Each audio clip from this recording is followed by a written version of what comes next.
tal? ¿Cómo anda? Buen lunes. ¿Cómo ha pasado el fin de semana? ¿Bien? ¿Así? No me diga, bueno, no importa, no importa. Tiene toda la semana para andar reparando, ¿eh? Porque a veces lo que ocurre en el fin de semana, uno lo corrige durante los otros 5 días y a veces al revés. No se preocupe. Cualquier cosa, nuestros teléfonos son el 535-2224 y el 535-2202. Este último tiene contestador telefónico las 24 horas del día, por si, qué sé yo, tiene ganas de dejar dicho algo a las 4 de la madrugada. Vio que a veces los insomnios, si no tiene algo resuelto, le duran toda la noche y a veces se terminan a las 4 de la mañana. Por ahí nos hace un llamadito antes de conciliar el sueño. Si quiere escribirnos, la dirección Honduras 5663 o 5673. El código postal 1414. ¿Sí? ¿Quedó dicho? Ahí si está en alguna de nuestras provincias, el prefijo para comunicarse con Capital, recuerda usted, es el 01. Algunos de los temas de hoy, el tema del exorcismo, que la semana pasada quedó como flotando, ¿no? Se le quedaron seguramente cosas por decir, quedaron cosas por preguntar, o algunas cosas para afirmar y otras para contrarrestar desde otro lugar, desde el lugar de la ciencia, desde el lugar de los fenómenos paranormales. Estamos hoy con el padre Guido Pelle, de la Iglesia Carismática, con el padre Pedro, nuevamente, ortodoxo sirio, con Enrique Márquez, que es experto en fenómenos paranormales, y el doctor Ángel Fiasqué, que es médico psiquiatra. ¿Sí? Bueno, el tema de la muerte, el tema del mal, el tema de la eutanasia. El tema de la eutanasia lo trataremos en nuestro último bloque. Seguramente lo vamos a tener que seguir tratando a medida que las cosas se van sedimentando y que uno va conociendo más o va perdiendo miedos o descubre qué fantasmas le hacen estar a favor o en contra de las cosas, qué prejuicios, que uno encuentra elementos para los juicios usualmente en los prejuicios. Y nos vamos a Quilmes, allí está nuestro móvil. Martínez, buenas tardes, ¿cómo te va? ¿Cómo te va, Liliana? Muy buenas tardes. Estamos en Quilmes Oeste y aunque no parezca, sobre una avenida. La imagen es más que elocuente, tal vez muestra el lugar más trágico de este barrio, allí donde está la cruz, donde se levanta una suerte de recordatorio. Falleció un chico hace algunos años producto de la inundación. Esto se conoce con el nombre del Zanjón de la Muerte, o tal vez algunos otros apelativos. Insisto, aunque no parezca, estamos sobre una avenida, la avenida Rodolfo López, la altura 4.400 aproximadamente, y estamos con un montón de vecinos que tienen tantas cosas para decir, tantas cosas para reclamar, porque tienen mucho miedo. Quien sufre la inundación corre peligro de ahogarse en el Zanjón de la Muerte, pero también hubo otras víctimas producto de tener plomo en la sangre, producto de intoxicación, de cosas que emanan de este arroyo o Zanjón de la Muerte. Todo eso vamos a tratar de reflejarlo con este móvil del día de hoy. Muy bien, te agradezco, Oscar. Entonces después hablamos con los vecinos de Quilmes. ¿Sí? Gracias. Hasta luego. Muy bien, vamos a nuestro otro lado, a nuestro otro costadito. Digo, yo me frené para no pasar por arriba de nuestro asistente, si no iba a haber un accidente aquí. ¿Cómo les va? ¿Qué tal? Gracias por estar aquí. Vamos a presentarles a ustedes al doctor Enrique Ángel Fiasqué, médico psiquiatra, al padre Guido Pelle, de la Iglesia Carismática, a Enrique Márquez, que es especialista en fenómenos paranormales, y al padre Pedro, que ya nos ha acompañado la otra vez. Si ustedes quieren, compartimos un compendium pequeñísimo, compacto, del material que tenemos para el segundo bloque. ¿Sí? ¿Lo vemos juntos? A ver. Líbranos del mal. Amén. Padre nuestro que estás en los cielos, santificado sea tu nombre. Venga a nosotros tu reino. Hágase tu voluntad, en la tierra como en el cielo. El pan nuestro de cada día,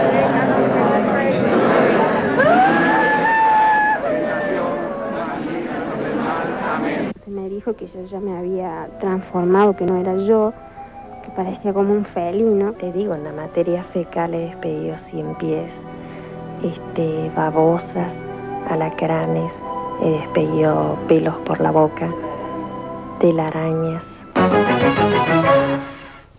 Muy bien, estos son los temas que vamos a desarrollar en el próximo bloque, sin, reitero, pretensiones de profundidad, que esto es lo que me parece que no debe tener la televisión. En todo caso, abrir el abanico.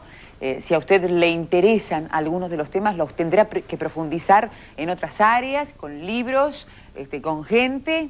Esto solamente muestra, y después para lo profundo se tiene que ocupar de otras áreas, ¿no es cierto? Va a tener que estudiarlo de otra manera, digamos, no mirando televisión. En todo caso, si queda alguna lucecita o alguna pequeña idea clara, que es a lo único que se puede pretender desde un medio como el nuestro, bueno, ya es más que suficiente.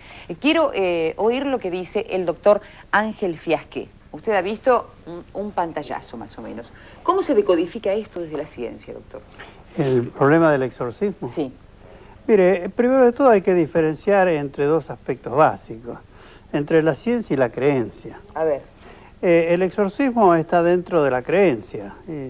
La ciencia es un polo opuesto a la creencia. Ahora hay un espectro bastante amplio entre la ciencia y la creencia. La filosofía religiosa se mantiene bajo el principio del dogma. La ciencia no se mantiene bajo el principio del dogma, sino bajo el principio del descubrimiento. Está, perfecto. Lo desarrollamos en el próximo bloque. Y algo que le quiero consultar a los dos sacerdotes, que el otro día fue una cosa como de silencio, ¿no? ¿Por qué algunas iglesias descubren tantos con posesión demoníaca, tantos poseídos, y otras no? Padre Pesce. Mire, a mí me da la sensación de que en estos momentos estamos en una búsqueda, todo el mundo anda en búsqueda de algo distinto, porque se vive una especie de estrés general. Usted ve que hay una tensión en todos los órdenes. Fíjese usted, póngase, por ejemplo, en una estación de ferrocarril, y mire la gente que pasa, pero como andan todos rapidísimos. De alienación. Pareciera que se busca no sé qué. Usted fíjese los automovilistas en la calle. Yo a veces voy con el coche y pasa uno, pero a una velocidad tremenda, y a los 20 metros tiene que frenar porque el semáforo rojo le dijo frenar. La realidad indica que la omnipotencia no... Exacto. Entonces, se está en una búsqueda de algo distinto. Aquí el doctor dijo algo muy importante. Una cosa es el aspecto de la ciencia y lo otro, la fe. Pero cuando la fe se distorsiona, entonces se crean las fantasías. Está. Es como el sentido mágico, la búsqueda de la salida mágica. Se está buscando el milagrito, que digo yo. Todo el mundo busca el milagrito. Mire, nosotros celebramos todos los primeros jueves del mes, este primer jueves. Sí. Viene ahora, celebramos una misa de renovación en el espíritu, porque entendemos que tenemos que renovarnos interiormente, de sanación interior, porque hay muchos que tienen odios, que tienen envidia, que tienen maledicencia, que no perdonan. Bueno, si no se cura eso, lo físico tampoco se va a curar. Ese famoso médico norteamericano que dice que el 75% de las enfermedades son psicosomáticas. Claro. Y por eso los médicos a veces hacen hacer radiografías, análisis, etcétera, y dicen, usted no tiene nada. No, está enfermo del alma, está enfermo de la psiquis. Y hay que curar eso. Bueno, es el que genera entonces, su enfermedad. Se busca lo milagroso, lo espontáneo. Que Dios haga el milagrito. No. Lo mismo que aquel fumador que estaba con el cáncer en el pulmón. Yo fui capellán de ese hospital 14 años. Sí. Entonces me pedía alivio. Yo le preguntaba, ¿el cigarrillo nunca te dijeron que te hacía mal? Sí, siempre me lo decían, pero yo no le daba bolilla, me dice. Ah, no les daba bolilla, mira ahora la consecuencia. Entonces, ¿cómo ahora me viene a pedir un milagrito? ¿Le va a pedir el milagrito a Dios? Es decir, ¿le va a pedir el milagrito a la ciencia? El milagro sin la ayuda de quien lo desea, no puede ocurrir. Popular y me parece lindo, que aquí vamos a tener que traer. Un dicho popular muy lindo. Ayúdate, que Dios te ayudará. ¿Quieren que hagamos una pausa? Así lo desarrollamos ya todo en el segundo bloque. Bueno, ya volvemos. Con usted también en la punta del ovillo.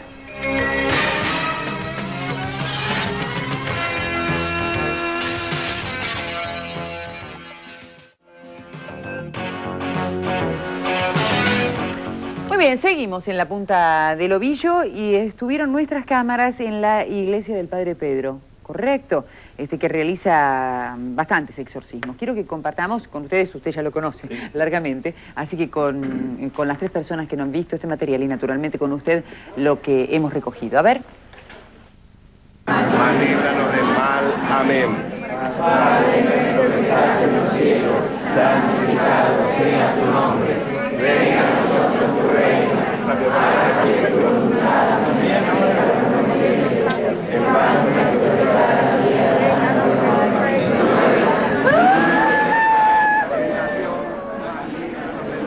Amén. Padre nuestro.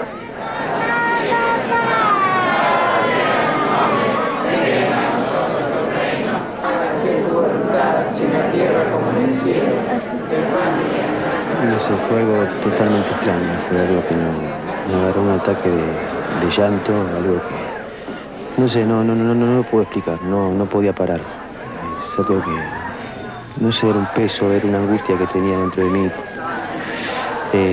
Atribuyo todo esto a cosas que están haciendo, ¿no? Magia negra, macumba, porque sé, aparte de la persona que lo está haciendo. ¿Siempre confiaste que esta celebración era el método para sacarte el mal de encima? No, yo no creía esto, para nada. Hoy creo. Me siento flojo, es como que se me hubiera liberado, ¿no? ¿Qué crees que va a pasar de ahora en más?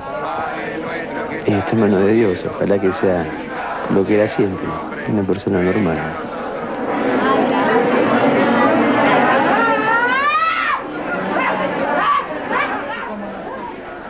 Y bueno, yo de pronto vengo y ni sé lo que me va a pasar, o sea que como otras veces he venido no me ha pasado nada con el exorcismo. ¿Qué es lo que recuerda de la ceremonia, del momento este? La primera vez fue tremendo, fue terrible, porque fue una cosa tan desesperante y una fuerza tan superior que me elevaba, no sé. Yo creo que 30 personas no hubiesen podido con la fuerza que yo sentía. Y bueno, después hasta que... y una desesperación así tan grande interior, como sentía que estaba fuera de mí, como que en otro lado. Entonces, cuando yo tomé conocimiento, es cuando lo vi al padre, que me decía, acá estoy, ya pasó, ya pasó. Realmente el demonio existe porque acá se ven los casos.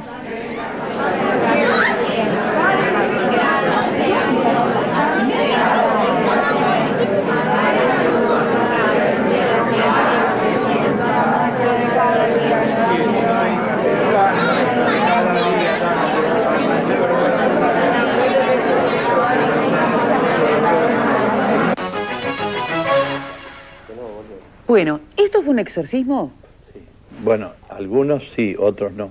¿Cuántos fueron, por ejemplo? ¿Cada cuánto lo hace? ¿Si tiene días para...? Sí, no, se hacen misas y a veces viene con un enfermo.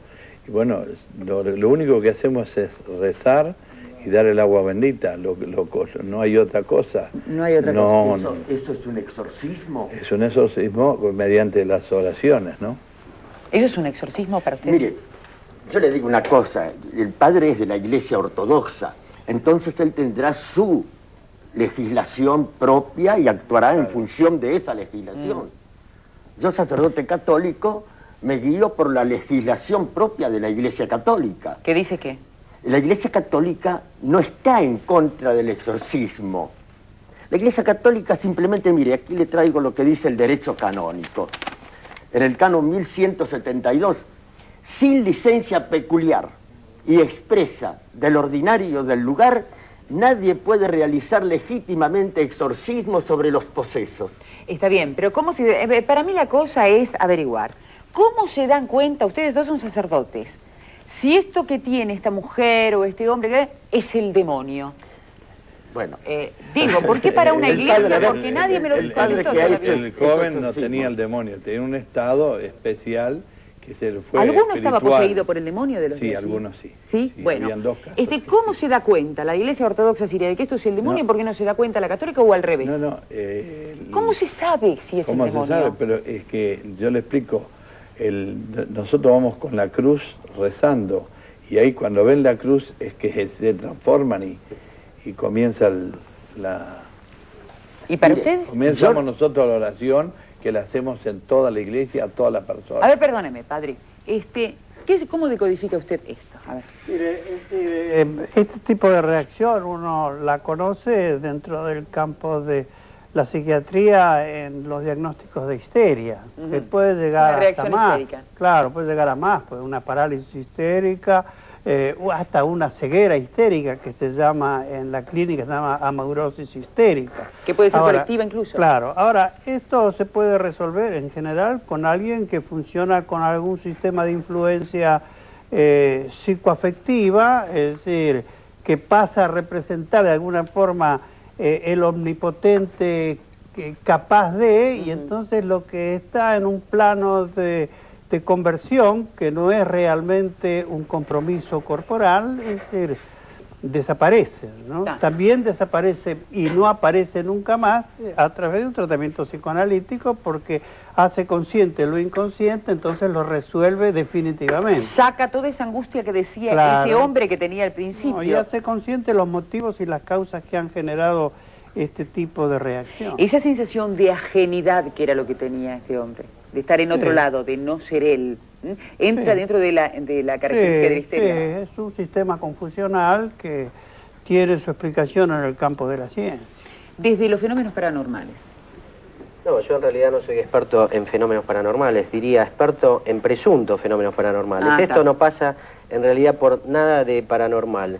Yo hago una lectura muy clara, a esto yo lo denomino curanderismo, ejercicio ilegal de la medicina, y además creo que es bueno reforzar la memoria tan frágil de los argentinos. 1976, 1 de julio de 1976, esta niña de 23 años fue sometida a 67 sesiones de 7 horas cada una de exorcismos durante prácticamente 10 meses, desde ya con el acuerdo de los padres. Recién en 1978 se condenaron a los padres y a los 2 sacerdotes que llevaron a cabo ese criminal atentado, porque en realidad fue un crimen, porque esta niña murió de desnutrición por haberle realizado tantos exorcismos. Y acá hemos tenido recién lo acabo de chequear con el padre Pedro, porque con el padre Pedro es como que ya nos encontramos cada vez que sale este tema, y justamente la última persona que aparece ahí en cámaras, donde está siendo sometida a un exorcismo, es la misma persona que estuvo hasta hace no mucho tiempo, hace 2 o 3 meses, en un programa compartido, que creo que el doctor también estuvo con nosotros, que se llama Sonia. Esta persona, ¿La señora Rubia? La señora Rubia, que tiene una historia que no es necesario comentar, pero ahí se confirma lo que yo en ese programa había dicho y voy a repetir ahora. En la medida que se incentive, se refuerce el pensamiento mágico, las consecuencias son imprevisibles. ¿Por qué?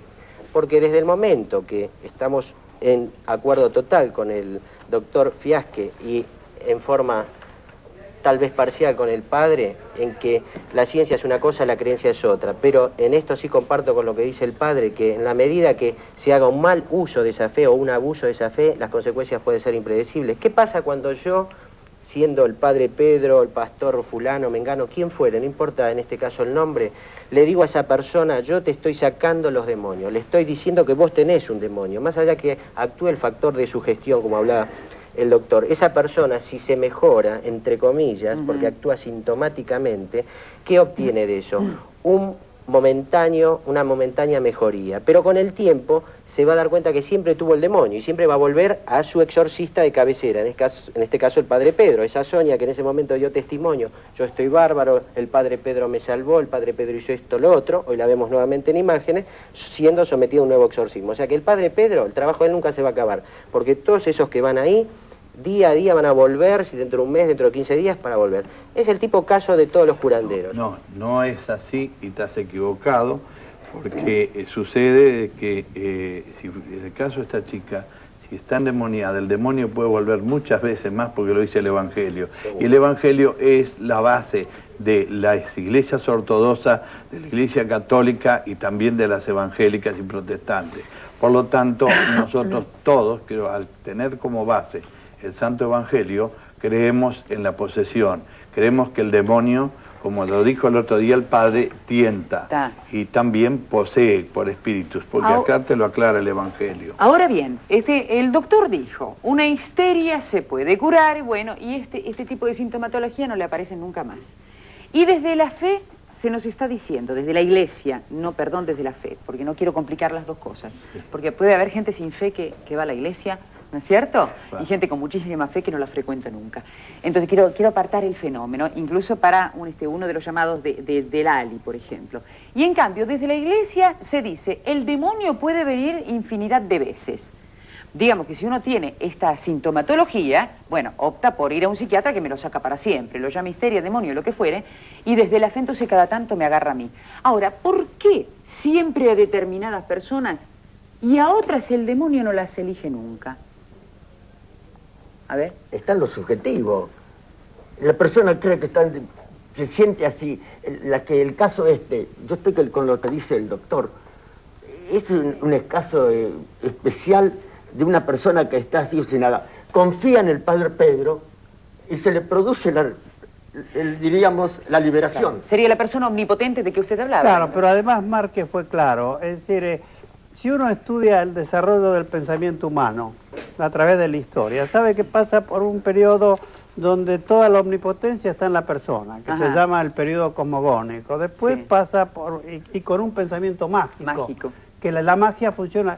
Después pasa por un periodo donde reconoce que puede haber algo sobrenatural que rige fenómenos que el ser humano no se puede explicar. Controlar. Y después aparece el pensamiento existencial que dice, no, nosotros tenemos capacidad de investigación y aunque hay muchas cosas que todavía no conocemos, en algún momento lo vamos a conocer. En algún momento vamos a ir avanzando. Lali, perdóneme que ya le doy Enrique. Lali de Capilla del Monte, dice, ¿le parece ridículo lo que están discutiendo? Jesús hacía milagros, imponía las manos y no se discutía a qué iglesia pertenecían. Lo hacían a todo el mundo. Sí, Jesús, pero aquí no está.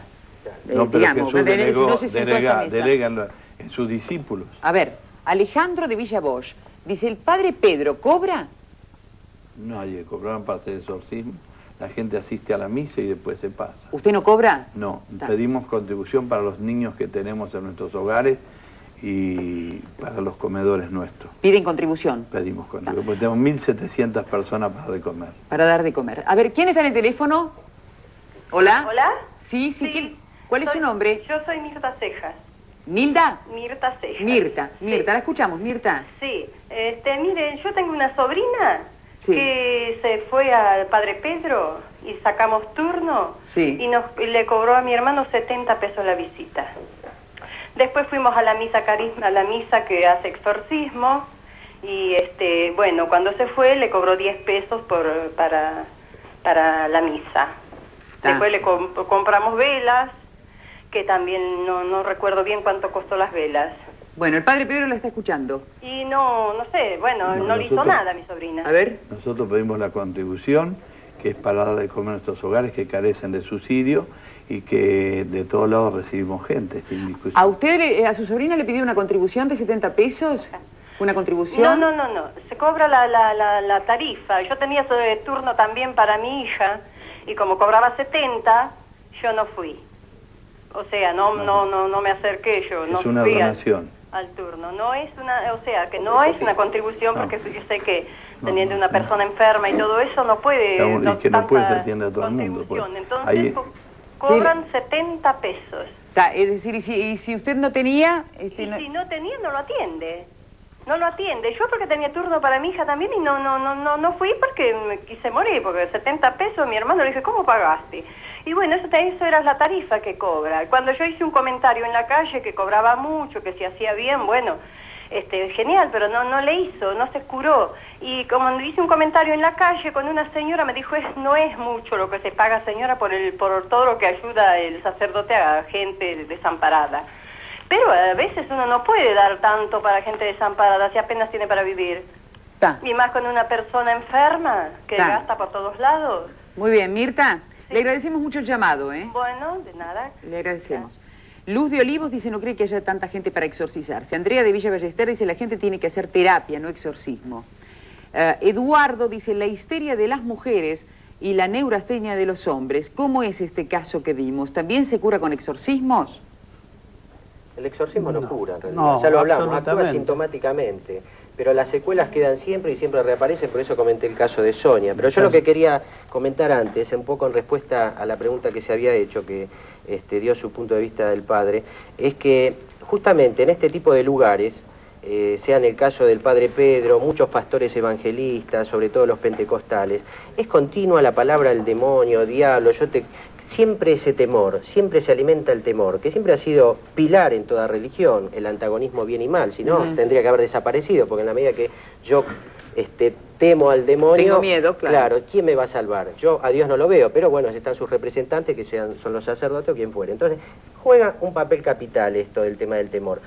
Se reaviva toda esta situación en determinados lugares. Y ahí, lógicamente, mucha gente va a ver qué pasa, cuál es el mensaje del Padre Pedro, del Pastor Jiménez o de quien fuere, y se encuentra con que, el demonio por todos lados. Y al primer síntoma extraño, dolor de cabeza, el lóbulo de la oreja, van y dicen, por favor, hágame un exorcismo. Yo tengo varios testimonios, lamentablemente no hay tiempo para darlos, pero este caso creo que marca una etapa que tenemos que olvidar. No podemos volver a la Edad Media, porque con ese mismo criterio, el día de mañana, vamos a ir a matar brujas pensando que están poseídas. No, y todos los riesgos que esto tiene, porque, es decir, cuando aparecen estos cambios, a veces hay fundamentos orgánicos en la patología, que se pierde tiempo y la persona después entra en una situación irreversible. Sucede con las parálisis, por ejemplo. Yo diría al padre Pedro, si yo le envío 10 parálisis diagnosticadas por la medicina, si va a hacer caminar alguno. Y dice, bueno, yo no entiendo de medicina ni es por eso.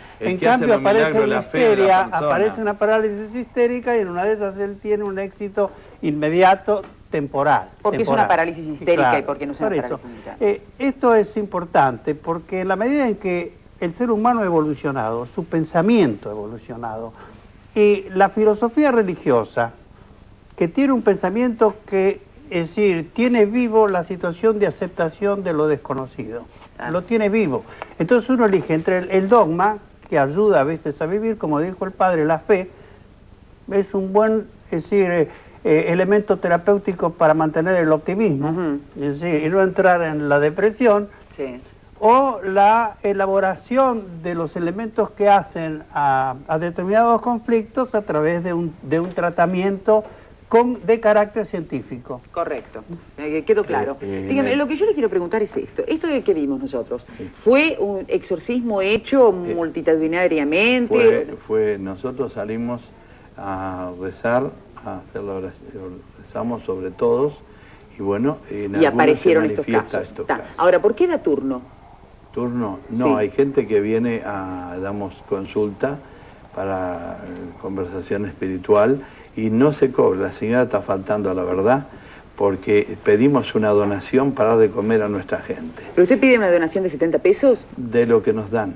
De lo que les dan. ¿Y por qué se pide en las cosas multitudinarias, sí, cuando hacen no. Ahí no se pide. No. Se pide por consulta espiritual 70 pesos. No, se pide una ayuda para dar de comer a los para dar de comer. Exacto, y vestir y calzar, que nosotros, nuestros chicos están estudiando, tenemos chicos ya... ¿Y a quien no le puede dar esa ayuda, que no tiene la conversación espiritual? La tenemos igual. 70 pesos es más o menos una sesión de terapia, ¿no? ¿Se está acordando de eso? Sí, en realidad, en la actualidad, y también menos. También menos, ¿no? En las premédicas... Porque tiene mucha demanda, pero no... Sí, pagan 10 pesos, Diana, 12 pesos. acá hay algo importante también que tiene que ver con el pseudodiagnóstico que siempre se realiza en este tipo de cosas. Porque acá hay un diagnóstico, yo lo llamo pseudodiagnóstico porque se dice, esa persona está poseída, es el demonio, es un espíritu, quien fuere. ¿Qué ocurre? Mucha gente piensa que esto le puede servir para algo, pierde tiempo y en vez de ir al médico, al psicólogo, al psiquiatra que corresponde, termina mucho peor. Entonces, cuidado con estas cosas. Antes de recurrir, como dice la propaganda, consulte a su médico. No llamamos a nadie. Perfecto. ¿Quién puede definir este está poseído? Eso le pregunté desde lo primero que acaba de preguntar. Claro. Desde la otra vez. Pero, escúcheme, la Iglesia Católica sobre este punto es tremendamente exigente. Bueno, pero tan exigente. Mire, aquí tengo las disposiciones. No me lea todo el derecho canónico, que disposiciones que exige la Iglesia antes de poder decir este es un caso de posesión. La Iglesia Católica además deja primero a la ciencia, y recién cuando la ciencia ya no puede hacer nada... Nosotros queremos primero qué dice la ciencia. Yo he hecho un exorcismo una vez en mi vida, con mandato del obispo, ¿eh? Claro. Si después si tiene tiempo se lo cuento. Bueno, pero cuénteme. ¿Ahora? Sí. Bueno, mire, era un lugar en una estancia. Sí.